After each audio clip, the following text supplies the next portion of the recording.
pagi. Bagaimana kabarnya hari ini? Semoga tetap sehat selalu dan tetap bahagia selalu di rumah. Dan semoga juga kalian tetap dalam koridor selalu melakukan kegiatan-kegiatan yang positif serta bermanfaat ya di rumah. Ketemu lagi dengan Ustadz Dwi hari ini. Hari ini kita akan membahas tentang lanjutan dari materi yang kemarin disampaikan oleh Ustadz Dwi, yaitu materi kemarin adalah pilihan studi lanjut setelah SMP. Jadi kemarin kan sudah dibahas, setelah SMP itu ada beberapa lembaga pendidikan yang cocok untuk kalian. Salah satunya adalah SMA dan juga SMK, baik itu negeri maupun swasta. Kemarin juga sudah dijelaskan juga dengan singkat dan jelas bahwa SMA itu seperti apa, SMK juga seperti apa, sekolah negeri atau swasta juga seperti apa ya. Ustadz mau mengulang sebentar tentang fokusnya di titik sekolah negeri atau swasta. Jadi sebenarnya nggak ada bedanya sih antara sekolah negeri maupun swasta, karena apa? Sistem pendidikannya pun sama ya, sistem pendidikannya sama. Yang beda mungkin ya terkait dengan kultur di sekolah itu. Seperti yang dicontohkan kemarin, kalau sekolah muslim, swasta muslim, ya berarti titik fokusnya di pembinaan karakter islaminya. Nah, juga guru-gurunya juga lulusannya sama semua. Misalnya guru bahasa Indonesia, begitu ya lulusan sarjana bahasa Indonesia. Semuanya sesuai dengan faknya. Dan buku-bukunya, nah buku-buku yang dipakai pun sebenarnya juga sama, karena baik sekolah swasta maupun negeri juga memakai buku ajarnya dari buku sekolah elektronik atau buku BSE itu. Dan kalaupun siswanya juga sebenarnya juga sama, baik sekolah negeri maupun swastanya. Yang menjadi sedikit beda adalah bagaimana kalian menjalani kehidupan di sekolahnya. Maksudnya begini, kalau kalian memang fokusnya untuk belajar dan mau meraih cita-cita kalian di masa depan lewat ikhtiar sekolah itu tadi, ya tentunya kalian akan mendapatkan hasil yang maksimal juga kalau kalian disiplin dan giat untuk belajarnya ya. Tapi kalau sekolah hanya sekedar mengikuti orang tua saja atau sekedar gaya-gayaan saja, ya insya Allah hasilnya pun yang didapat juga kurang maksimal. Misalnya cita-citanya pengen jadi pilot, misalnya ini ya, cita-citanya pengen jadi pilot tapi di kegiatan belajarnya kurang maksimal, nggak disiplin, banyak bolos dan sebagainya, ya pasti akan kesusahan. Seperti itu ya. Jadi titik fokusnya baik sekolah negeri maupun swasta bukan tempatnya tapi orangnya, tapi siswanya. Bagaimana kalian caranya agar disiplin, fokus untuk belajar. Nah, baik, kita lanjut. Jadi materi kali ini adalah kelanjutan atau part 2. Nah, kemarin part 1, sekarang part 2. Jadi kalau kemarin tentang pilihannya, nah sekarang bagaimana cara memilihnya. Nah, ketika kalian sudah memasuki kelas 3 ya, ini pastikan tentang mau sekolah kemana. Nah, di situ cara yang bisa kalian lakukan untuk memilih sekolah ya, ada banyak hal. Tapi Ustadz akan sampaikan yang penting-penting saja. Jadi cara memilih sekolah lanjutan yang terbaik menurut kalian adalah, yang pertama yang harus kalian lakukan adalah mencari informasi sebanyak-banyaknya tentang sekolah yang ingin dituju. Jadi misalnya kalau kalian memang fokusnya ingin desain begitu ya, sekolah nanti pengennya mau desain, oke, berarti kalian fokusnya cari sekolahnya. Karena desain itu jurusan yang suatu jurusan yang nggak ada di sekolah SMA atau sekolah menengah atas, berarti hanya ada satu di SMK. Nah, cari SMK di Sidoarjo misalnya yang ada jurusan desainnya. Nah, carinya bisa banyak, bisa dari kakak angkatan, bisa dari teman-teman, bisa dari tetangga, bisa dari orang tua, banyak. Atau yang paling ngetren ya pastinya dari internet ya. Jadi di Sidoarjo sekolah desain, SMK desain mana aja. Nah, nanti akan muncul banyak. Misalnya ada 5 sekolah. Nah, dari 5 sekolah tadi cari tahu lagi mana yang paling bagus, dimulai dari grade sekolahnya, kemudian fasilitas yang diberikan sekolahnya seperti apa, kemudian lulusannya nanti setelah lulus ini dijamin kerja atau enggak dan sebagainya. Nah, kan pilihannya banyak. Jadi yang pertama yang harus kalian lakukan adalah mencari informasi sebanyak-banyaknya tentang sekolah yang ingin dituju. Kemudian yang kedua, setelah tadi mencari informasi sebanyak-banyaknya tentang sekolah yang ingin dituju, yang kedua adalah dikomunikasikan dengan baik. Ya, jadi dikomunikasikan dengan baik dengan orang tua. Ya, yang kedua adalah dikomunikasikan yang baik dengan orang tua. Karena begini, banyak sekali muncul permasalahan, keinginan orang tua dan keinginan anak itu beda. Misalnya orang tua kalian sudah merencanakan yang terbaik untuk kalian. Misalnya disekolahkan di SMA negeri yang terbaik pilihan orang tua. Tapi kalian punya keinginan sekolah yang lain dengan jurusan yang lain, misalnya jurusan fotografi, jurusan desain, jurusan teknik dan sebagainya, yang enggak otomatis kan enggak nyambung kan, enggak klik dengan keinginan orang tua. Nah, di sini harus ada komunikasi yang baik.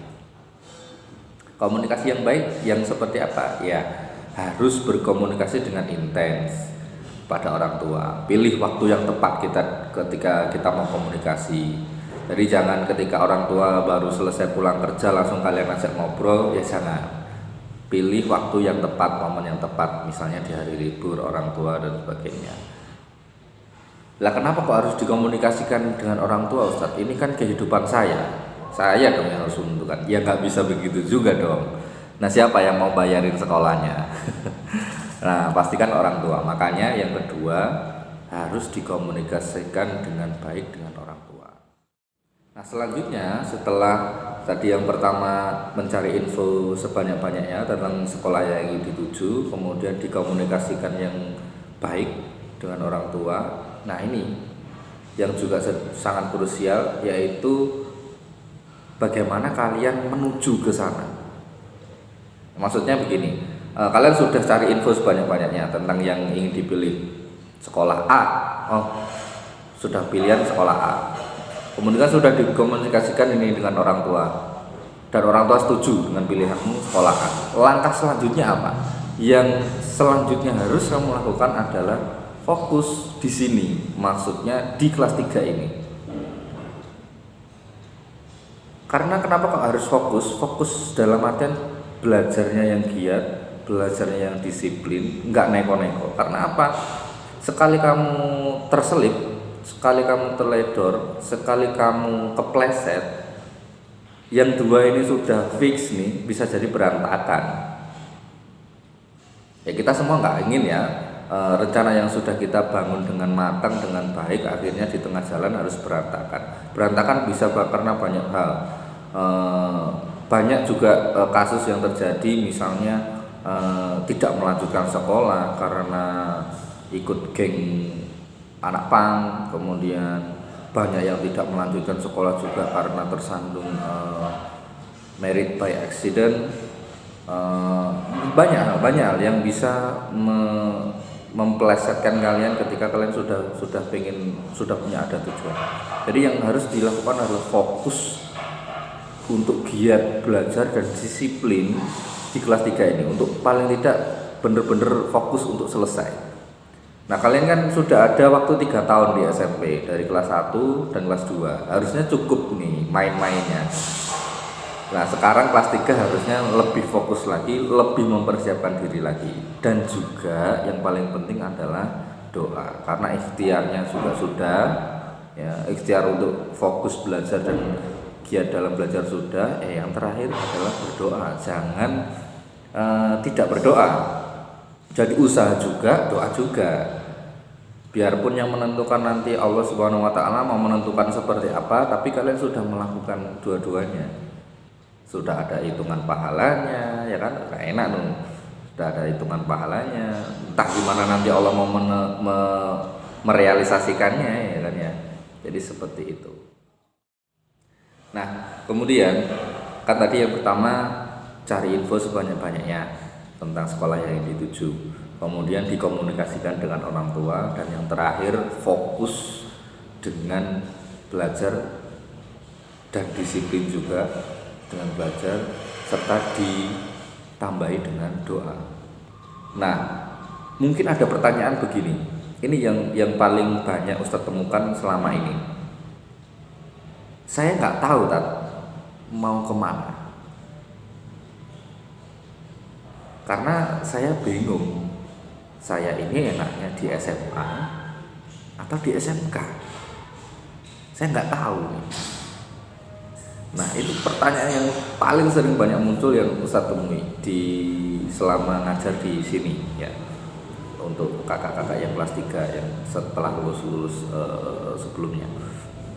Jadi ini sebenarnya sih pertanyaannya saya sendiri pun juga nggak bisa menjawab. Yang bisa menjawab adalah ya diri kalian sendiri. Kalian maunya apa? Karena saya bukan diri kalian, tapi saya akan coba bantu. Jadi biasanya yang saya berikan atau saya lontarkan ke mereka yang benar-benar enggak tahu mau kemana adalah saya minta mereka untuk cari yang kamu seneng lakuin itu apa. Ya, ini nanti ada hubungannya dengan hobi, bakat, minat juga ya.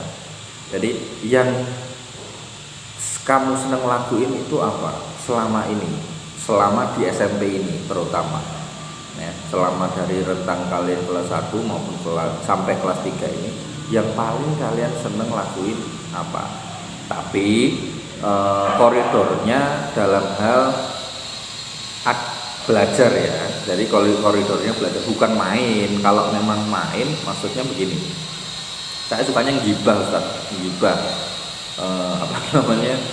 ngerasani orang, baik ngerasani secara langsung ataupun di internet ya, itu bukan, nggak ada korelasinya ya, nggak ada hubungannya dengan kegiatan belajar. Maksud saya yang kamu suka di kegiatan belajar. Bisa contohnya begini, dari 12 mapel yang ada di sekolah, saya itu sukanya ternyata bikin puisi.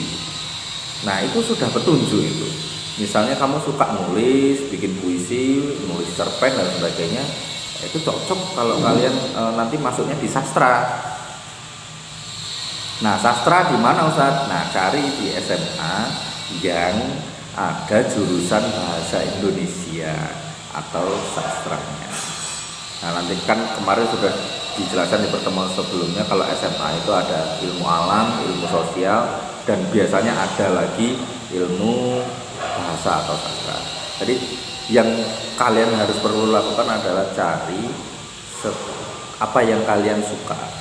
Itu yang menjawab pertanyaan bagaimana kalau saya belum tahu sebenarnya mau pengen sekolahnya gimana. Oke?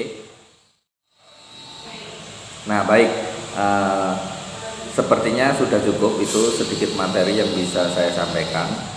Dan mungkin dari kalian juga banyak pertanyaan yang disampaikan juga. Nggak apa-apa, langsung saja kontak di nomor WhatsAppnya Ustadz Dwi. Itu lebih enak, kita bisa lebih intens tanya jawabnya. Atau mungkin kalian juga bisa hadir ke sekolah, dalam artian janjian dulu ya dengan saya, Ustadz besok saya mau ke sekolah untuk konsultasi. Boleh, asal tetap mematuhi protokol kesehatan yang berlaku ya. Dan juga harus dengan izin orang tua dan melalui wali kelas juga. Nah seperti itu ya. Dan terima kasih atas atensinya pagi hari ini, sudah ngobrol panjang lebar saya. Terima kasih sudah mau menonton video kali ini untuk pembelajaran bimbingan konseling kali ini. Dan Ustadz Harap di rumah kalian tetap sehat, tetap bahagia, dan tetap paling penting adalah melakukan kegiatan-kegiatan yang positif serta bermanfaat. Assalamualaikum warahmatullahi wabarakatuh. Sampai jumpa.